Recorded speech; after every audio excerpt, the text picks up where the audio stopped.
તો અમદાવાદના બાપુનગર વિસ્તારમાં આવેલ મહાકાળી માતાજીના મંદિરે 36મો દિવ્ય પાટોત્સવ ધામધૂમથી ઉજવાયો. પાટોત્સવ નિમિત્તે ગઈકાલે નવચંડી હવન તેમજ મહાભંડારો પણ યોજાયો હતો, જેમાં મોટી સંખ્યામાં ભક્તો પણ ઉમટ્યા હતા. ત્યારે આસપાસના સ્થાનિકોએ મોટી સંખ્યામાં પ્રસાદ લઈ માતાજીના આશીર્વાદ મેળવી ધન્યતા અનુભવી હતી.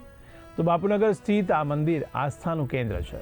ચૈત્ર નવરાત્રિ દરમિયાન કાર્યક્રમ ઉજવાતા ભક્તોએ માતાજીના દર્શન કર્યા હતા અને મહાપ્રસાદનો લાભ લીધો હતો. અંદાજે 10,000થી વધુ માઈ ભક્તોએ મહાપ્રસાદનો લાભ લીધો હતો. ત્યારે માઈ ભક્તો માટે ભોજનનો પ્રસાદ મંદિર પરિસર ખાતે ભક્તો દ્વારા સાથે મળીને તૈયાર કરવામાં આવ્યો હતો. તો મહાકાળી માતાજીના મંદિરે 36મો ભવ્ય પાટોત્સવ ઉજવવામાં આવ્યો. ત્યારે પાટોત્સવ નિમિત્તે નવચંડી હવન પણ કરવામાં આવ્યું હતું, જેમાં મોટી સંખ્યામાં લોકો પણ ઉમટ્યા હતા.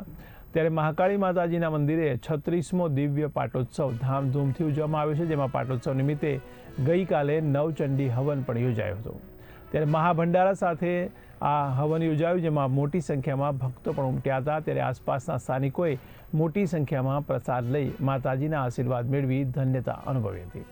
બાપુનગર સ્થિત આ મંદિર એ આસ્થાનું કેન્દ્ર છે, જેમાં ચૈત્ર નવરાત્રિ દરમિયાન કાર્યક્રમ ઉજવાતા ભક્તોએ માતાજીના દર્શન કરી ધન્યતા અનુભવી હતી અને મહાપ્રસાદનો લાભ લીધો હતો.